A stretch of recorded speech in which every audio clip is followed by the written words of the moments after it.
নমস্কার বন্ধুরা, আবারও একটা নতুন রেসিপিতে সবাইকে স্বাগত। তো চলো আজকের রেসিপি শুরু করা যাক। আজ আমি বাটা মাছের ঝাল বানিয়ে দেখাবো। তো কিভাবে বানাচ্ছি রেসিপিটা দেখতে থাকুন, আশা করছি রেসিপিটা ভালো লাগবে। আর একদম অন্যরকমভাবে আজ এই রেসিপিটা আমি তৈরি করে দেখাবো, খেতে কিন্তু অসাধারণ হয়। তো এই ঝালটা বানানোর জন্য প্রথমেই 1 চামচ সর্ষে, 1 চামচ পোস্ত নিয়ে নিয়েছি। এখানে কিন্তু আমি কালো সর্ষেটা ব্যবহার করেছি। তো আর এর সঙ্গে একটা টুকরো আদা নিয়ে নিয়েছি। সবগুলোকে জল দিয়ে ভালো করে সিলে আমি বেটে নেব। আপনারা চাইলে মিক্সির মধ্যেও বেটে নিতে পারেন। তো এবার আমি এগুলোকে খুব ভালো করে বেটে নিচ্ছি।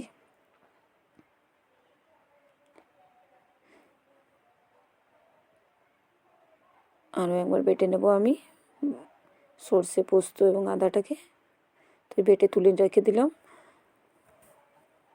মাছটাকে ভালো করে ধুয়ে পরিষ্কার করে নিয়েছি। এর মধ্যে এবার নুন দিয়ে দিলাম আর একটু হলুদ দিয়ে দেব। ততক্ষণে আমি কড়াইটাকে ভালো করে গরম হতে দিয়ে দিচ্ছি। কড়াইয়ের মধ্যে তেল দিয়ে দিলাম, ভালো করে গরম হোক কড়াইটা। এবার আমি নুন এবং হলুদটা মাছের মধ্যে মাখিয়ে নিচ্ছি। এটা কিন্তু মাখিয়ে 5 থেকে 7 মিনিট রেখে দিলে ভালো হয়। মাছের মধ্যে খুব ভালো করে কিন্তু নুনটা ঢুকে যায়। তো এভাবে হলুদ আর নুনটাকে খুব ভালো করে মাখিয়ে নিচ্ছি।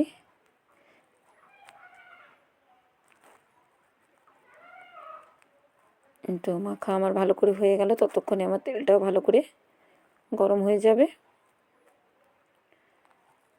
এবার তেলের মধ্যে আমি এক একটা করে মাছ দিয়ে ভালো করে ভেজে নেব। বেশিক্ষণ সময় নিয়ে ভাজবো না, হালকা ভাজা হলে উল্টে দেব, কারণ খুব বেশি ভাজা হয়ে গেলে মাছের টেস্ট পাওয়া যায় না। আর এখানে আমি কয়েক কোয়া রসুন ব্যবহার করব, তাই রসুনগুলোকে ছাড়িয়ে নিচ্ছি আমি। 4 থেকে 5টা নিয়েছি রসুনের কোয়া।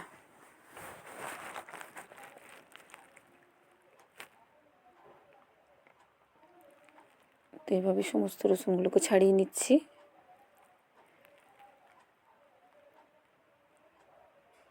রসুনগুলো আমার ছাড়া হয়ে গেছে। মাছটাও ততক্ষণে আমি উল্টে নিয়েছি। এবার মাছগুলো প্রায় ভাজা হয়ে এসছে আমার।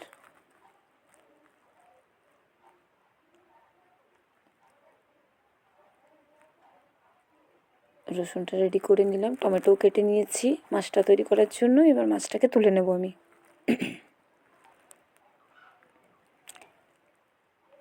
একই রকমভাবে সমস্ত মাছগুলোকে ভেজে নেব আমি। তো সমস্ত মাছগুলো ভেজে চলে এলাম। কড়াইয়ে আবারও একটু সরষের তেল দিয়ে দিলাম গরম হতে। আর একটা বড় সাইজের পেঁয়াজ কুচি করে রেখেছিলাম, সেটা দিয়ে দিলাম। পেঁয়াজটাকে একটু ভেজে নেব ভালো করে।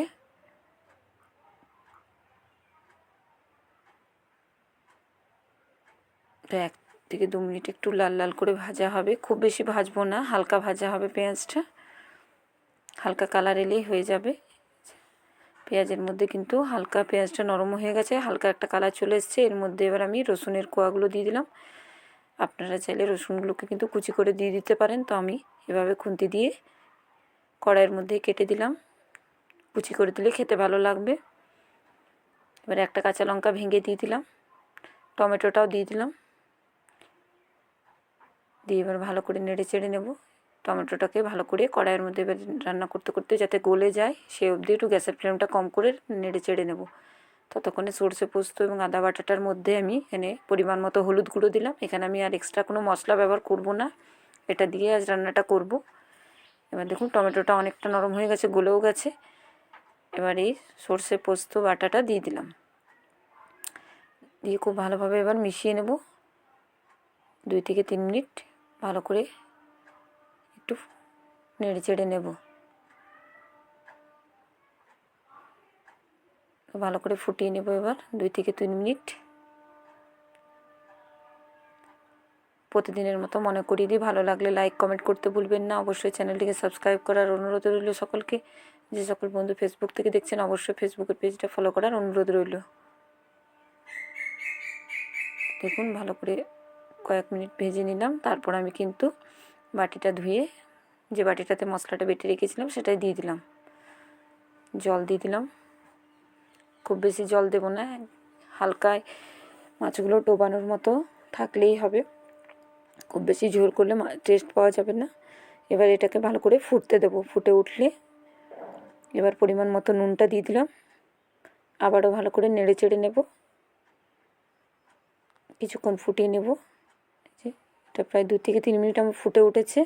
এবার এর উপর ধনে পাতা দিয়ে দিলাম, কুচি করে রেখেছিলাম সেটা দিয়ে দিলাম উপর থেকে।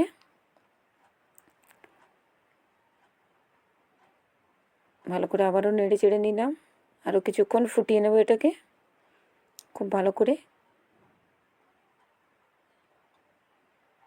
এবার মাছগুলোকে আমি একে একে দিয়ে দেব গ্রেভিটার মধ্যে।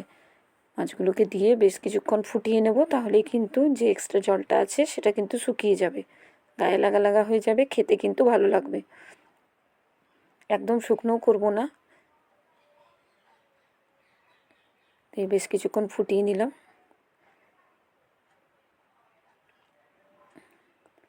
আর এভাবে গরম ভাতের সাথে মাছটা যদি রান্না করা হয় খেতে কিন্তু দুর্দান্ত হয়, আর অন্য কিছু রাখবে না। আর এই মাছটার এমনিতেই খুব সুন্দর টেস্ট আছে সেই কারণে। আর এই যে নামানোর আগের মুহূর্তে আমি 1 চামচ সর্ষের তেল উপর থেকে দিয়ে দিলাম। এবার কিন্তু গ্যাসটা বন্ধ করে দেবো। তো আমার রেডি হয়ে গেছে। আজকের মতো এই পর্যন্ত।